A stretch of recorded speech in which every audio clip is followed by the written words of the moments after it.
I'm Liz Toohey-Wiese and I'm the artist in residence at the Toohey-Wiese for the summer. I'm here working on a project about wildfires, so I'm a painter primarily, doing a series of paintings of wildfires. I've also been working on a book project about wildfires, so have asked writers and artists, poets, to submit their work, and I'm working on compiling a book about wildfires. I come from Vancouver and I'm a professor of drawing and painting at University.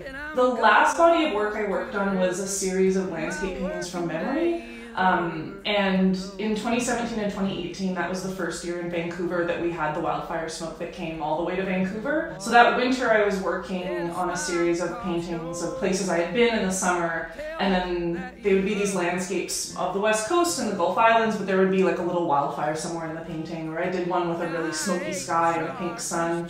So I was thinking a lot about the wildfires even in the winter, and then kind of that next year I was thinking about like, is this like what the summer's like from now on? And I grew up on the West Coast, and I think there was a sense of kind of like anxiety and grief and loss like that summer.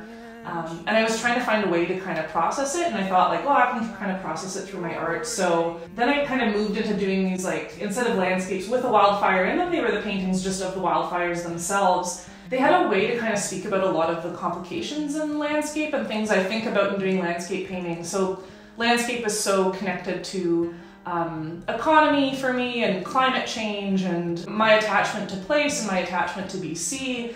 They're pretty complicated, and the more I thought about them and learned about them, I kind of opened this Pandora's box of like, they're not simple, and I kind of came into the project being like, oh yeah, wildfires are bad and it's our fault because of climate change. And actually through doing the research I learned that a lot of what's caused the really bad wildfires in the last couple of years is the fact that we put them out all the time. And another thing that was a big revelation for me is there's a whole history of First Nations peoples who were doing controlled burns in the winter. So, and then that practice was outlawed I think in the early 1900s. You know, so for 100 years we haven't burnt anything, and now we're kind of screwed. So I've been working with wildfires for 2 years now, and I kind of think I'm still just as interested as I was in the beginning, so yeah. This residency, I was really excited to come to Vernon because, you know, it's a part of the world that has really often has wildfires. And so I just drove down yesterday to Penticton to go see the fire that's happening there. And that was the first time I'd seen a wildfire up close. Like all my paintings are from photos and news reports, so I haven't seen one in real life until yesterday.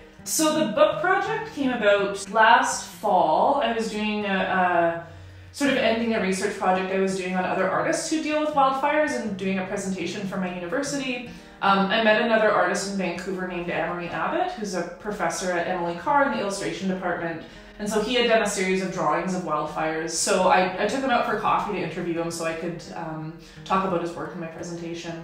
And we sort of ended up having coffee once a month and talking about art things. And I think by about November, I had this idea about making a book about wildfires, and I contacted him, was like, do you want to work on a book together? He was like, yeah, I've never made a book, but sure. So what I thought was interesting is we wanted to write a call for submissions, so we had this idea for artists, writers, poets. We were feeling really challenged writing that call for submissions. What we ended up doing is almost just emailing back and forth. A lot of our emails were about the similarities we saw between like coronavirus and a wildfire. And that kind of started this conversation about something that can seem so dramatic and awful, and then kind of when you get into it to realize that like some good things have happened. But yeah, we did this emailing back and forth and sort of waxing poetic a little bit about wildfires, and then we did a call for submissions, and there was a couple people we were interested in them submitting their work, so we actually made a series of postcards we mailed to people, and then kind of through word of mouth we got people interested in the book.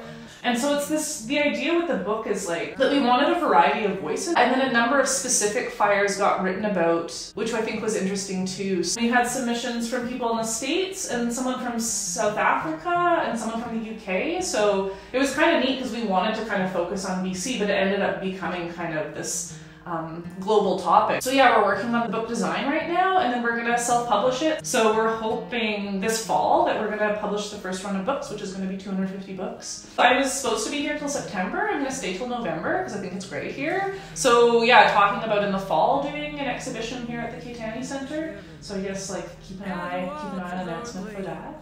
You can Google my name, Liz Toohey-Wiese, and then my website will come up, so it's liztooheywiese.com. I've got stuff on there, and I've got an Instagram. My Instagram Instagram account is Liz2E, like number 2, letter E. Great. Know what to say, except a good long line of praises for my